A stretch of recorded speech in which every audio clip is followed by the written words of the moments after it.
Hey guys, this is Holland with the Wolverine.com, and I'm back with another episode of the Road Report. If you're not a subscriber to the Wolverine.com, head over there right now. $1 for 1 year gets you premium access to all of our insider recruiting information, as well as team news, basketball news, and our great community over on the Fort message board. The offer is going away soon, so make sure to sign up. $1 for 1 year.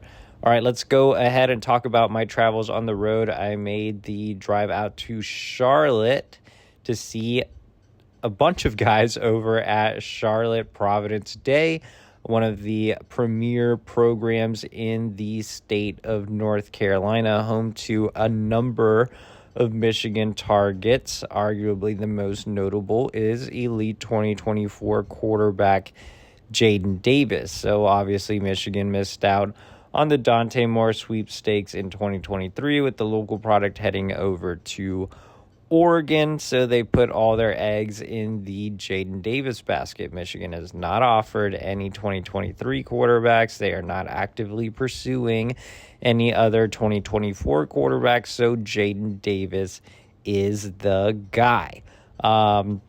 He's definitely an elite talent. He has arm strength that's similar to J.J. McCarthy. He had a couple of intermediate throws about 15, 20 yards down the field that were extremely impressive. Just threw him on a rope. Great ball placement. Had a couple of impressive-looking deep balls that drew some pass interference calls. Also had a 60-yard touchdown connection with fellow Michigan target Jordan Shipp, where Hinder threw him a bit, but Shipp was so wide open, I think Davis just didn't want to miss him. Overall, ended up with more than 300 yards and 5 touchdowns. So great game for Davis as he led Providence Day to a 42-0 blowout win over the Christ School. Something that's been more impressive than obviously the arm strength. I already knew Davis had the arm strength just from, watching his film, watching him in the summer. But one of the concerns I had was just completion percentage. He was only a little more than a 50% passer last year as a sophomore, which isn't amazing, obviously. And then the first game I had a chance to see him play in this season, it was really more high percentage passes, just a lot of short screens and swing passes and, hitch routes and things of that nature. So I think this game gave me more perspective on how much Jaden is improving his accuracy, which is obviously extremely important. You have to be accurate to play the quarterback position well at the next level. And I think with Davis, his accuracy issues stem more from just being able to control his arm strength. A lot of times balls can sail on him or they'll hit the dirt. And that's basically because he's throwing fastballs like a pitcher. I think here in this game in particular, he showed a little more touch. He was more accurate. I believe he finished the night 21 of 25. So a really high completion percentage there. He did throw an interception on a bad ball, but overall it was a pretty mistake-free football from Jadyn Davis. He's not a guy that's a big threat as a runner. He can run if he needs to, but he's a guy that's going to sit in the pocket and sling the football around. So, the arm strength is there. If he can keep improving as an accurate passer, then he'll check all the boxes. But overall, there's a reason Michigan is making him the guy. I think Michigan has the lead right now, but I would definitely keep a close eye on Georgia. One of their top quarterback options, Julian Sayin, is now trending to LSU. Georgia has been pushing for Jaden, but I think they could make a harder push for Jadyn Davis now with Sayin trending to the Tigers over in Baton Rouge. So, if Georgia does make that all-out push similar to Michigan and defines him as their guy, that would be a tough one to beat. Obviously, Georgia coming off a national championship, but more so, Jaden is originally from the state of Georgia, so that would make things very, very interesting. So that's something we'll monitor. Davis played through an illness. He was throwing up all over the field after the game, so he did not do media interviews. But from everything I was able to gather, again, I would definitely keep a close eye on the developments with Georgia. Speaking about Michigan, Georgia battles, Providence Day is also home to top 100 cornerback Chris Peal in the 2023 recruiting class. Peal is one of Michigan's top remaining targets. He is one of two guys at the corner position for the Wolverines, so it's Peal and Jair Hill that are at the very top of the board. Now, Peal is an interesting prospect in the sense that he's a top 100 recruit on On3. He's ranked a little lower by the other three recruiting services. I think he's a guy that can continue to improve some technical parts of his game, but he can fly. If you're looking for speed at the corner position, which Michigan is, Peal obviously has that. 10.76, 100-meter time. Really, really impressive from a pure speed standpoint. In this game, he was pretty quiet, which is pretty good news for a corner, right? You know, if you have a quiet game, that's completely fine. Didn't really allow much on his side of the field. You know, he played some running back on offense, was kind of limited there. So overall, quiet night. But again, Michigan values Peal for what he can become with that speed. Michigan hosted him for an official visit. They made a good impression on him and his mother, but Peal was back at Georgia for an unofficial visit this weekend. That's two unofficial visits in September, which is not great news for Michigan, on top of the official visit he made to Athens in the summer. Peal will finish off his official visit schedule with a trip to South Carolina this weekend, and then he is set to make his decision. If I had to pick a school today, it would be Georgia, but Michigan is continuing to fight. I think Michigan has shown the ability to win recruiting battles even when things look grim and kids have visited other programs. So I'm not completely dismissing Michigan here, but it will be interesting to see what Peal decides when he does pull the trigger in October. Georgia already has 3 top 200 cornerback commits, which is pretty wild. But I asked Peal about that, and he said it's not a factor in his decision at all, which is a bit of a blow to Michigan's pitch, but we'll see how it plays out and if anything changes over the next couple of weeks. All right, let's run through the rest of the crew at Providence Day really quickly. Jordan Shipp, Channing Goodwin, 2 3-star receivers in 2024, both pretty undervalued, guys that Michigan likes a lot. Channing Goodwin, 6'1", 160-pounder that can play in the slot, play in the outside. He is the son of former Wolverine Jonathan Goodwin, and he's not a guy that impresses physically, and he's not a burner. There's not any one thing that really pops out about Channing Goodwin, but he's just a guy that's always open, man. He's a precise route runner. He's a natural pass catcher. And like I said, he's always open, like to the tune of 8 catches, 103 yards, and 4 touchdowns. So Goodwin made plays all night long. He's just a guy that you look up and all of a sudden he has that type of stat line. So I can see why maybe On3 would be undervaluing him a bit from a rankings perspective.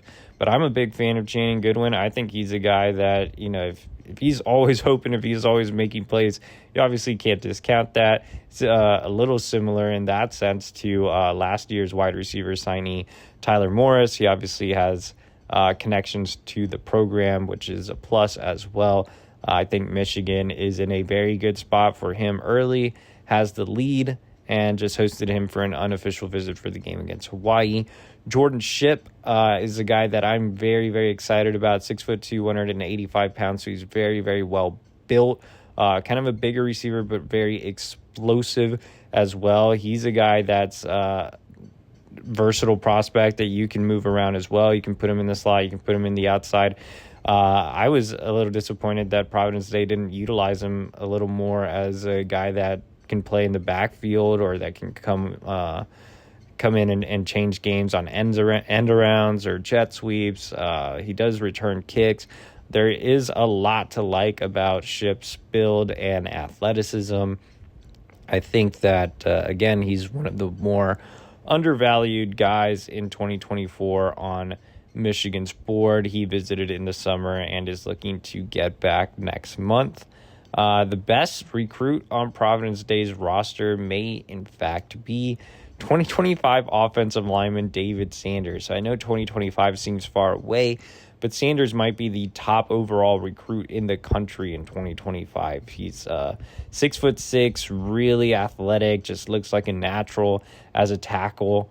But he also played on the defensive side of the ball and is just a terror as just a base defensive end. I mean, he's almost unstoppable when coming off the edge as a pass rusher. I mean, he plays the run really well. I think he's a guy that could be an elite player on both sides of the ball. He's really, really special. He was rocking a Michigan towel. Michigan was actually his first offer, and he's looking to make a visit at some point in the future. So that's the Providence Day crew that I had a chance to see on Friday night. After that, I drove back to my current home in Virginia.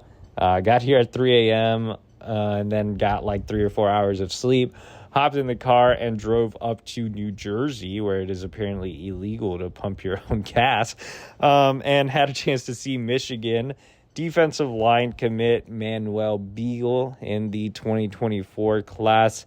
Beagle has one of the more interesting stories out of all the Michigan commits. He's a native of Germany. He's only been playing football for 2.5 years. He did not join his current high school, Choate Rosemary Hall, until last month. So he's really only been playing high school football in America for a month, and not playing, just working out in America as a high school football player for a month. This was actually his first game in the United States, so that was pretty cool to be part of that experience. Beagle, again, was recruited as a defensive lineman, but I thought that he could play some offensive line as needed too. So Beagle is about 6'5", 6'4", 282 pounds. He's a really impressive prospect from just a pure athletic standpoint, size standpoint, and his soccer background. So he grew up playing soccer in Germany, which is one of the world powers when it comes to the other football. And he has great feet because of that. So he looked like a natural as an offensive lineman. He started the game at right tackle, which is actually impressive in itself that he's only been with that team for a month and earned a starting job right away. And Choate, is an impressive high school football program. They're one of the better programs in the Northeast. They consistently churn out D1 talent. So it's not like he's starting for some spare high school team. He's starting for a really, really good high school program. And like I said, he looked like a natural at tackle. I mean, great feet, great athleticism, really good size. I think he was kind of nervous early on, which is expected. He's still extremely raw, which is also expected. So he struggled with more of the intricacies of the position, just, kick step, latching onto defenders and driving, just hand placement, little technique things. But I think he, a light kind of came on in the second half. On one drive, he had a pancake and a knockdown, literally like 2 plays apart. So he's, again, at the very least, he's physical and he's athletic and he has great feet, which are great things to work with. I think he just needs to be molded at the next level. Unfortunately, I didn't get to see him play any defensive line.